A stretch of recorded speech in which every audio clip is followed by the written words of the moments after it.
Era el 28 de enero de 1986. Una mañana fría en Cabo Cañaveral, Florida. Miles de personas se habían reunido frente a las pantallas de televisión en todo el mundo.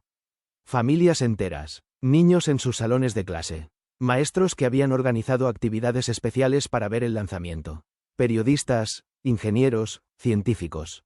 Todos esperaban ver algo histórico. Y lo vieron, pero no de la manera que esperaban. 73 segundos. Eso fue todo lo que necesitó el Challenger para convertirse en uno de los desastres más devastadores y, al mismo tiempo, más importantes en la historia de la exploración espacial. 73 segundos después del despegue, el transbordador espacial más famoso del mundo se desintegró frente a los ojos del planeta entero.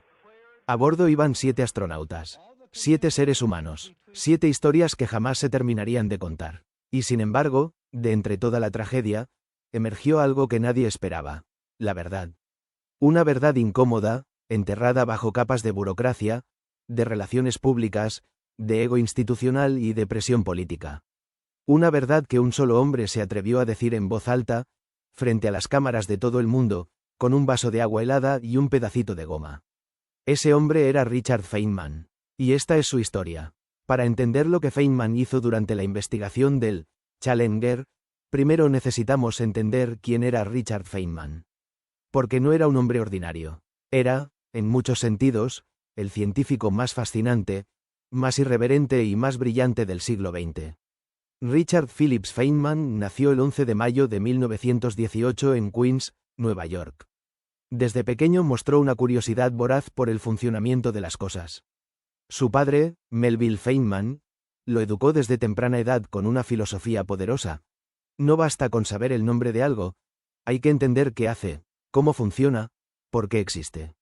Esa filosofía marcaría a Feynman para siempre. Estudió en el Instituto Tecnológico de Massachusetts, el MIT, y luego completó su doctorado en Princeton bajo la supervisión de John Archibald Wheeler. Su tesis doctoral fue brillante, revolucionaria, y ya mostraba la huella inconfundible de alguien que no pensaba como los demás. Durante la Segunda Guerra Mundial, Feynman participó en el Proyecto Manhattan, el programa secreto que desarrolló la primera bomba atómica en Los Álamos, Nuevo México. Tenía apenas 25 años. Era el más joven de los físicos teóricos del proyecto. Y ya entonces se destacaba no solo por su inteligencia, sino por su capacidad de ver los problemas desde ángulos completamente distintos. También era conocido por meterse en los archivos clasificados por puro entretenimiento, no para robar secretos, sino para demostrar que los sistemas de seguridad tenían fallas. Una travesura que lo metía en problemas constantes con los militares. Después de la guerra, Feynman comenzó a construir la física moderna tal como la conocemos. Desarrolló la electrodinámica cuántica, conocida como QED por sus siglas en inglés, que describe cómo interactúan los electrones y los fotones. Un trabajo tan profundo, tan elegante, tan transformador, que le valió el Premio Nobel de Física en 1965, compartido con Shinichiro Tomonaga y Julian Schwinger.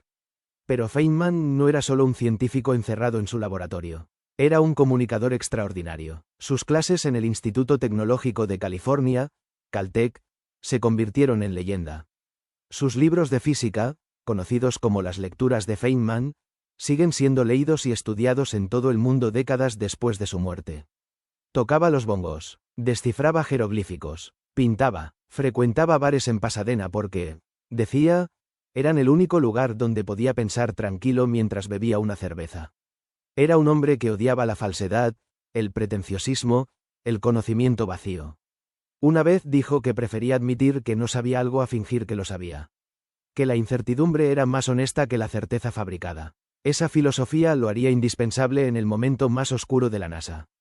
Para entender la magnitud del desastre, hay que entender qué era el Challenger y qué significaba para la NASA y para el mundo. El programa del transbordador espacial fue una de las apuestas más ambiciosas de la historia de la exploración humana. La idea era simple en su concepto, aunque enormemente compleja en su ejecución. Crear una nave espacial reutilizable, que pudiera despegar como un cohete, orbitar la Tierra, completar misiones científicas o de servicio, y aterrizar como un avión. Una y otra vez, una flota de transbordadores que democratizarían el acceso al espacio. El Challenger, designado oficialmente como OV-099, Fue el segundo transbordador espacial operativo de la NASA. Había completado 9 misiones exitosas antes del fatídico 28 de enero de 1986. Había llevado astronautas a la órbita. Había puesto satélites en el espacio. Había sido el escenario de caminatas espaciales memorables.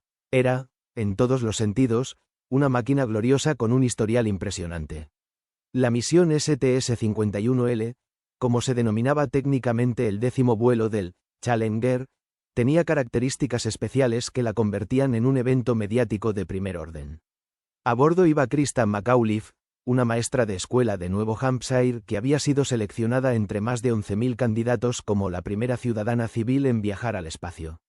El programa se llamaba Maestro en el Espacio, y la idea era que McAuliffe diera clases desde la órbita terrestre, transmitidas a millones de estudiantes en todo Estados Unidos. Por eso tantos niños estaban viendo el lanzamiento ese día. Por eso sus maestros los habían reunido frente a los televisores. El Challenger no era solo un transbordador espacial ese día. Era una aula volante. Era el sueño de que cualquiera podía llegar a las estrellas. Los otros 6 miembros de la tripulación eran igualmente extraordinarios. Francis Scobie, comandante de la misión; Michael Smith, piloto; Judith Resnick, especialista de misión; Ellison Onizuka, también especialista de misión; Ronald McNair, especialista de misión; y Gregory Jarvis, especialista de carga útil. 7 personas, 7 vidas, 7 sueños que el mundo entero observó durante 73 segundos. La noche anterior al lanzamiento, en Cabo Cañaveral, hacía un frío inusual para Florida. Las temperaturas habían caído drásticamente, y había preocupación entre los ingenieros. Una preocupación seria, documentada, expresada en llamadas telefónicas que durarían horas hasta bien entrada la madrugada.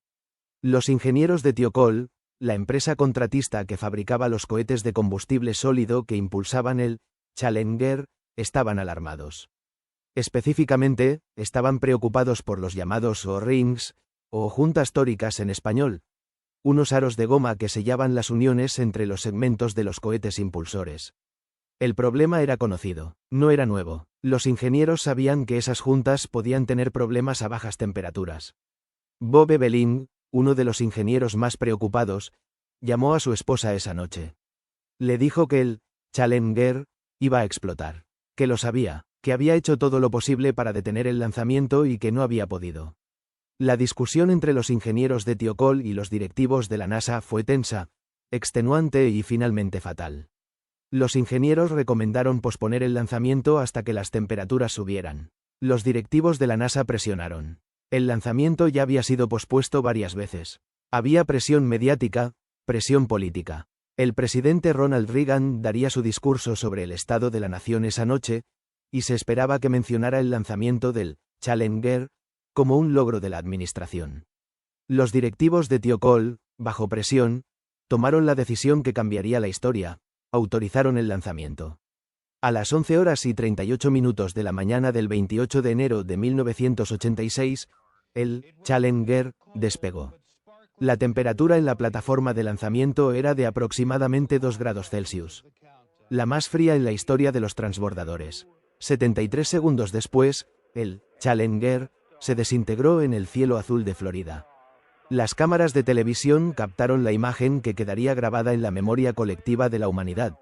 Una columna de humo y fuego bifurcándose en el cielo, los cohetes impulsores divergiendo en espirales caóticas, y el silencio atónito de millones de personas que no podían procesar lo que acababan de ver. En los salones de clase de todo Estados Unidos, los niños que habían estado esperando ver a su maestra ir al espacio empezaron a llorar. El gobierno de los Estados Unidos respondió a la tragedia con rapidez. El presidente Reagan ordenó la creación de una comisión independiente para investigar las causas del desastre. La comisión llevaría el nombre de su presidente, William Rogers, ex secretario de Estado, la Comisión Rogers. La lista de miembros era impresionante. Estaba Neil Armstrong, el primer hombre en pisar la Luna. Estaba Chuck Yeager, el legendario piloto que había roto la barrera del sonido. Estaban expertos en aeronáutica, ingeniería, administración espacial, y representantes del gobierno. Y estaba Richard Feynman. La elección de Feynman no fue obvia. Tenía 67 años. Estaba gravemente enfermo de cáncer, aunque pocos lo sabían en ese momento. No tenía experiencia directa en ingeniería aeroespacial ni en los sistemas técnicos del transbordador. Pero era el premio Nobel. Era el físico más respetado de su generación. Y era, sobre todas las cosas, alguien que no se dejaba impresionar por la autoridad ni por las relaciones públicas. Feynman aceptó el encargo con reticencia. Le preocupaba que la comisión fuera un ejercicio de formalidad, diseñado para llegar a conclusiones predeterminadas que protegieran a la NASA. Tenía razón en preocuparse. Desde el principio, Feynman sintió que algo no estaba bien en la manera en que la investigación se estaba conduciendo. Las reuniones eran formales, rígidas, controladas. Los funcionarios de la NASA respondían a las preguntas con presentaciones pulidas, estadísticas cuidadosamente seleccionadas, y un lenguaje técnico diseñado para impresionar más que para informar. Feynman lo olía. Llevaba toda su vida detectando el olor de la falsedad académica y burocrática. Así que decidió investigar por su cuenta. Lo que Feynman hizo a continuación fue, en muchos sentidos, completamente impropio para un miembro de una comisión oficial. Y completamente necesario. Comenzó a llamar directamente a ingenieros de la NASA y de las empresas contratistas. No a los directivos, no a los funcionarios de relaciones públicas, a los ingenieros, a las personas que realmente construían las naves y conocían sus tripas. Les hacía preguntas directas, sin rodeos, sin el barniz diplomático que caracterizaba las reuniones oficiales. Lo que escuchó lo perturbó profundamente. Los ingenieros estaban asustados. Sabían cosas que los directivos no querían que se supieran. Sabían que los O-rings tenían problemas conocidos. Sabían que había antecedentes de daños en esas juntas en vuelos anteriores. Sabían que las bajas temperaturas aumentaban el riesgo de fallo. Y sabían que sus preocupaciones habían sido ignoradas, minimizadas o directamente suprimidas por la cadena de mando. Feynman también comenzó a excavar en los datos. Y lo que encontró en esos datos fue alarmante. La NASA, en sus presentaciones oficiales, sostenía que la probabilidad de un fallo catastrófico del transbordador era de aproximadamente 1 en 100.000.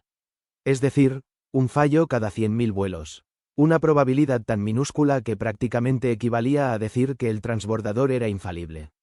Esa era la cifra oficial. La cifra con la que la NASA tranquilizaba al Congreso, a la prensa y al público. Feynman no podía creer lo que estaba leyendo. Él conocía de física, de ingeniería, de probabilidades. Y esa cifra no tenía ningún sentido. Ningún sistema mecánico complejo, ningún avión, ningún automóvil, ninguna máquina construida por seres humanos, tenía esa probabilidad de fallo. Era físicamente imposible que la cifra fuera correcta.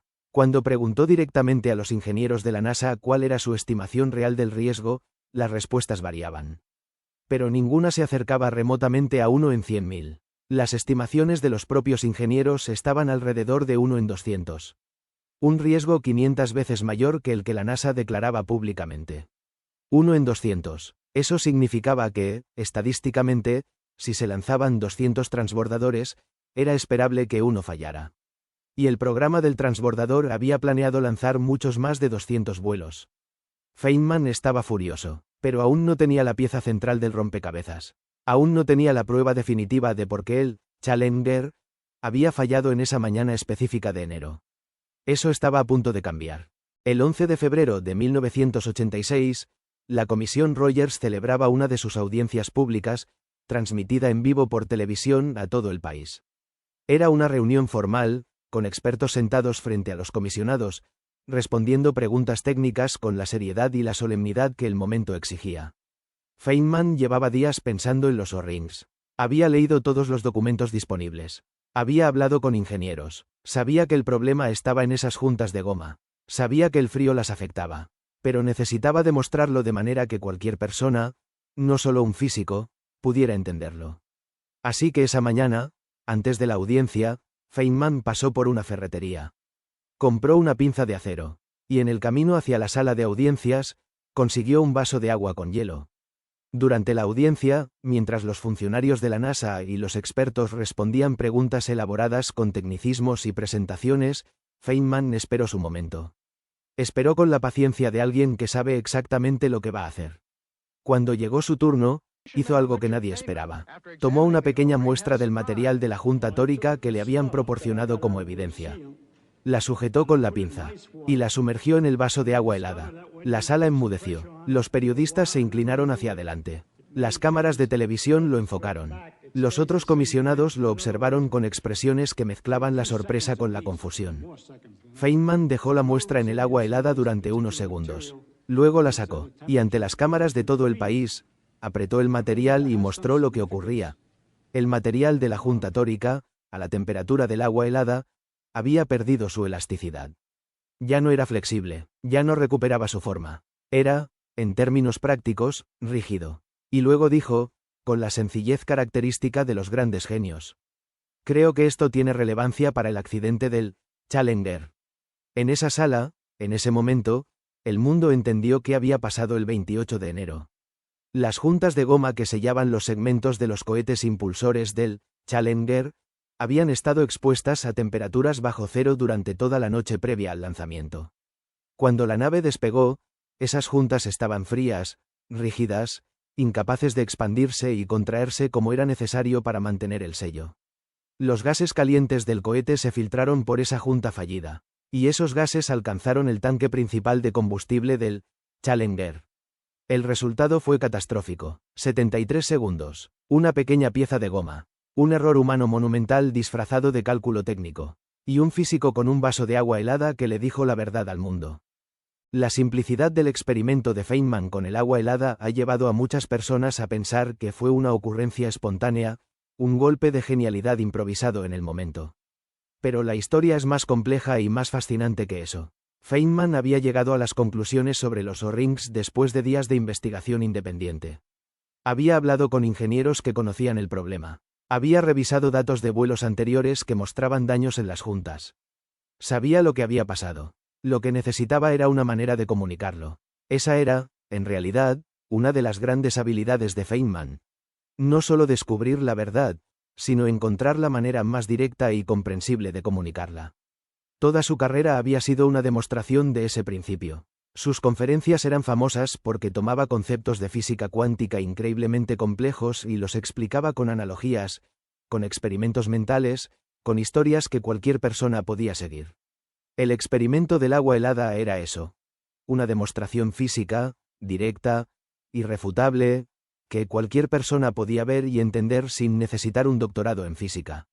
Lo que es menos conocido es que Feynman inicialmente no sabía si iba a poder hacer el experimento en la audiencia.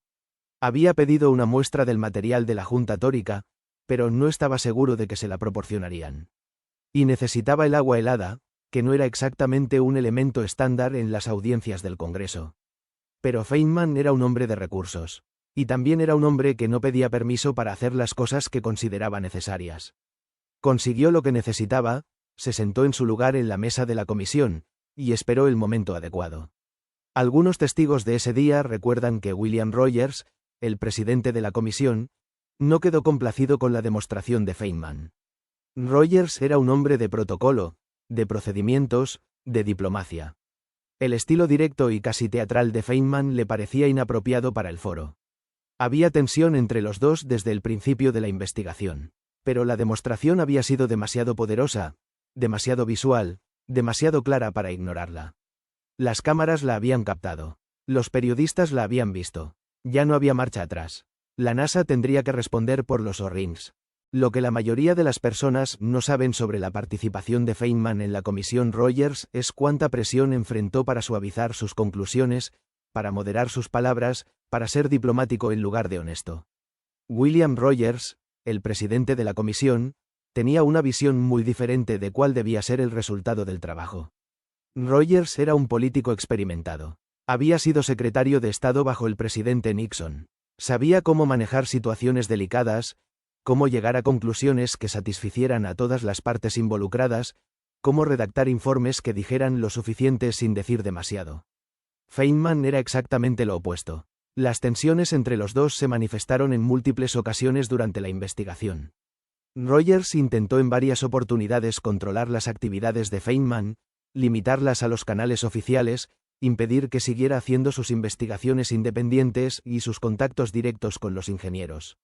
Feynman ignoró esas instrucciones. También hubo presiones más sutiles. Personas cercanas a la NASA que intentaban orientar la investigación hacia conclusiones más favorables para la agencia. Funcionarios que argumentaban que señalar las fallas de la NASA de manera tan directa dañaría el programa espacial, desalentaría el apoyo público y político, y haría más daño que bien.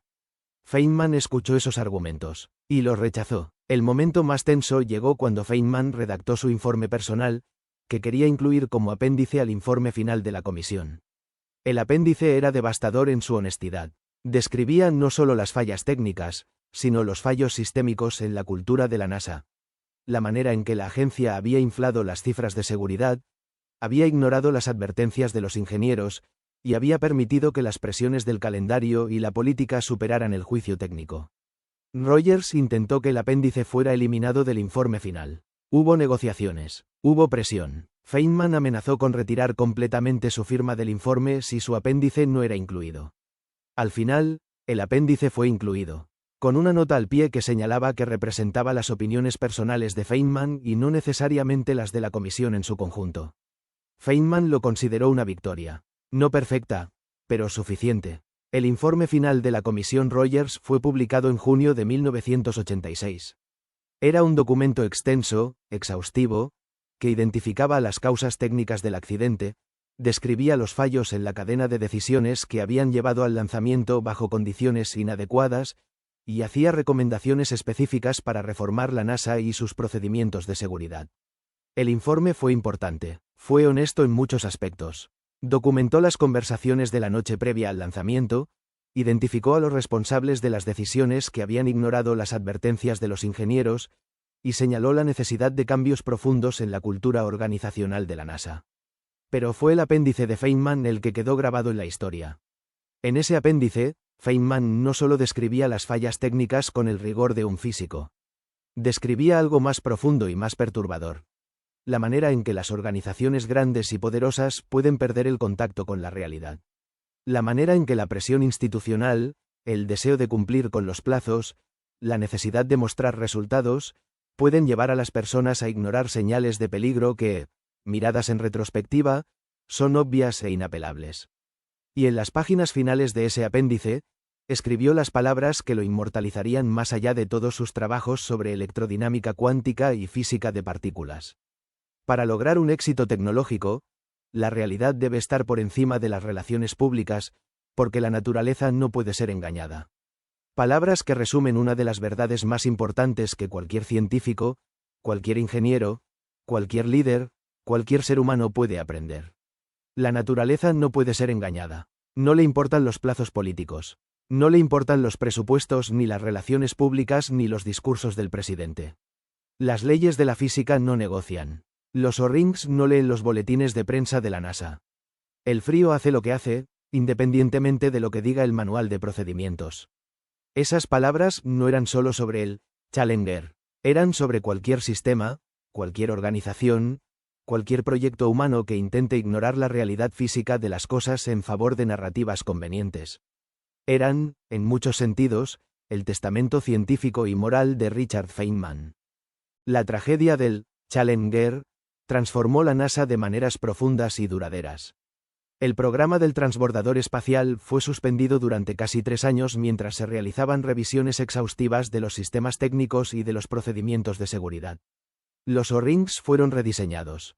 Los protocolos de comunicación entre ingenieros y directivos fueron reformados para dar más peso a las preocupaciones técnicas. Se establecieron nuevas normas sobre las condiciones atmosféricas mínimas para los lanzamientos. Y se creó una nueva cultura institucional, al menos en teoría, que ponía la seguridad por encima del calendario.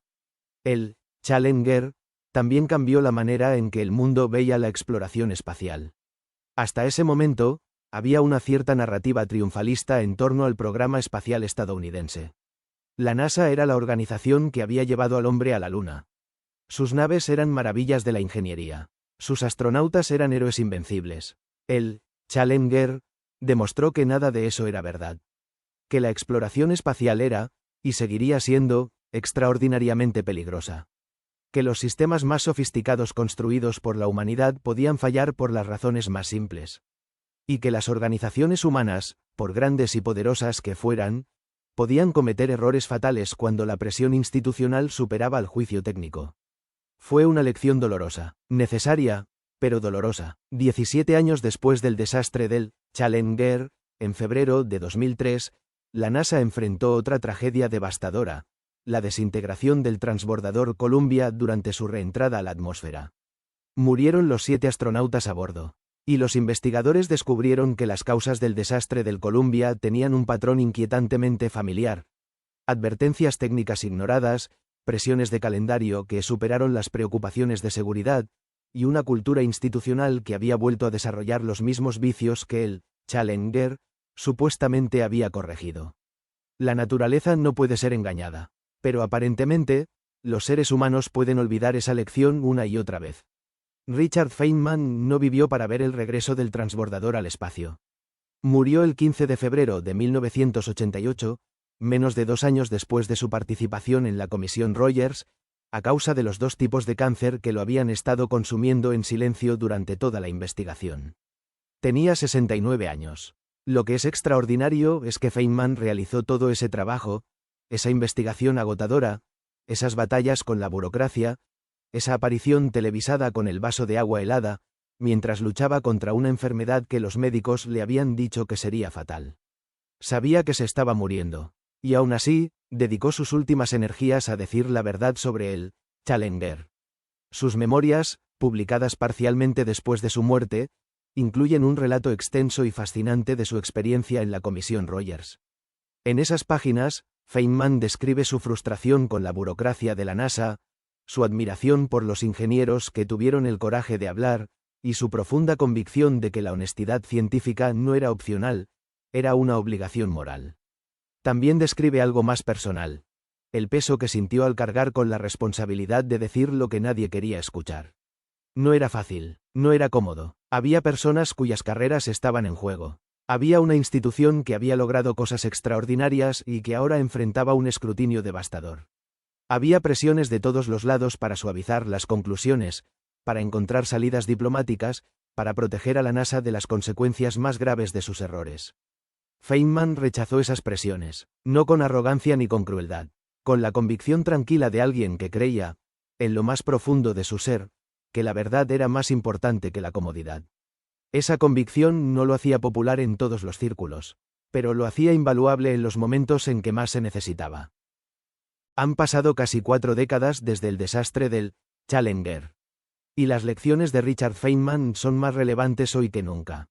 Vivimos en una época en que las organizaciones grandes, tanto corporaciones como gobiernos como instituciones científicas, enfrentan constantemente la tentación de priorizar la narrativa sobre la realidad, de presentar los datos de la manera más favorable posible, de silenciar las voces internas que señalan problemas incómodos, de construir sistemas de gestión que protegen a los directivos de la retroalimentación negativa proveniente de quienes están en la base de la jerarquía técnica. El Challenger no fue un accidente, fue el resultado predecible, casi inevitable, de un sistema organizacional que había aprendido a ignorar las señales de peligro. Los ingenieros sabían, lo decían, y nadie en la cima de la cadena de mando quería escuchar. Feynman nos enseñó que en cualquier empresa tecnológica compleja, la voz del ingeniero que dice, esto no está bien, debe ser escuchada con la misma atención que la voz del director que dice, el cronograma no puede cambiar. Que las métricas de éxito en tecnología no pueden medirse solo en términos de fechas cumplidas y presupuestos respetados. Que la seguridad no es un factor que se puede optimizar para satisfacer otras presiones. Feynman también nos enseñó algo sobre el valor de la independencia intelectual. En la Comisión Rogers, fue el único miembro que se negó a ser parte del proceso de construir un informe que pudiera complacer a todos. Fue el único que insistió en que su análisis personal, sus conclusiones propias, fueran parte del registro oficial, aunque fuera como una nota al pie incómoda. Esa independencia tiene un costo. Es más difícil, es menos popular, puede hacer que la gente se enoje contigo, puede hacer que los poderosos te vean como un problema, pero es lo único que funciona cuando la realidad es lo que está en juego. Y en tecnología, en medicina, en ingeniería, en ciencia, en cualquier campo donde las decisiones humanas tienen consecuencias físicas reales, la realidad siempre está en juego. Es fácil convertir a Feynman en un símbolo, en un icono de la honestidad científica, en una figura mitológica que apareció en el momento justo para decir la verdad que nadie más se atrevía a decir. Pero Feynman era un ser humano, con sus contradicciones, sus limitaciones, sus momentos de duda. En sus memorias, describe momentos de genuina incertidumbre durante la investigación del Challenger. Momentos en que se preguntaba si estaba haciendo lo correcto, si su insistencia en ser directo y honesto era realmente útil, o si simplemente estaba satisfaciendo su propio ego y su desprecio histórico por la burocracia. Si las personas cuyos nombres iban a aparecer en el informe, cuyos errores iban a quedar documentados públicamente, merecían toda la exposición que él estaba contribuyendo a generar. Esas dudas no lo paralizaron, pero lo humanizaron. También hay aspectos de la vida personal de Feynman que son más complejos y problemáticos de lo que sugiere su imagen pública de genio excéntrico y simpático. Sus actitudes hacia algunas de sus colegas en el mundo académico no siempre reflejaban el mismo espíritu de honestidad radical que aplicaba a la física. Reconocer esas contradicciones no disminuye la importancia de lo que hizo en la Comisión Rogers. Pero nos recuerda que los héroes son seres humanos, que las personas pueden hacer cosas extraordinarias en un ámbito de su vida mientras cometen errores ordinarios en otros. Y que venerar a alguien ciegamente es tan peligroso, a su manera, como ignorar sus contribuciones. Feynman habría apreciado esa honestidad. Habría odiado ser convertido en un ícono intocable. Habría insistido en que se viera toda la imagen, no solo las partes cómodas. El 28 de enero de 1986, el Challenger se desintegró 73 segundos después del despegue. 7 personas murieron, un país entero entró en luto, y el mundo aprendió algo sobre la fragilidad de sus creaciones más ambiciosas. Pero también aprendió algo sobre la fortaleza de ciertos principios, sobre el valor de decir lo que es verdad cuando decirlo es difícil, sobre la importancia de escuchar a quienes conocen los detalles técnicos, no solo a quienes controlan los presupuestos y los calendarios, sobre la diferencia entre el éxito real y el éxito aparente. Richard Feynman no salvó al Challenger. Ya era demasiado tarde para eso, pero hizo algo que en cierto modo es más duradero. Documentó, con precisión científica y honestidad moral, exactamente qué había fallado y por qué. Creó un registro que generaciones de ingenieros, de directivos, de estudiantes, de cualquier persona involucrada en proyectos tecnológicos complejos, pueden estudiar y aprender. Su experimento con el vaso de agua helada se ha convertido en uno de los momentos más citados en la historia de la comunicación científica. No porque fuera espectacular en términos visuales, aunque lo era, sino porque fue perfecto en su sencillez. Tomó un concepto técnico complejo, lo tradujo a una demostración que cualquier niño podía entender, y lo presentó frente a las cámaras de televisión de todo el mundo sin pedir permiso y sin pedir disculpas. Eso es lo que los mejores científicos hacen. No se esconden detrás del lenguaje técnico. No usan la complejidad de su campo como escudo contra la rendición de cuentas. Encuentran la manera más clara posible de decir lo que es verdad, y luego lo dicen. La naturaleza no puede ser engañada. Esa frase, escrita por un hombre enfermo que sabía que se estaba muriendo, que había peleado con la burocracia de la NASA y con los propios miembros de la comisión, que había sostenido un pedazo de goma en un vaso de agua helada frente a las cámaras de televisión de todo el país, es una de las verdades más importantes que cualquier ser humano involucrado en tecnología, en ciencia, en ingeniería, en administración de proyectos complejos, puede grabar en su mente. La naturaleza no negocia, no hace excepciones por presión política, no lee los correos electrónicos de los directivos, no ajusta sus leyes para satisfacer los cronogramas de lanzamiento. El frío hace lo que el frío hace. La goma hace lo que la goma hace a bajas temperaturas. Y las consecuencias de ignorar esa realidad son siempre físicas, siempre concretas, a veces devastadoras.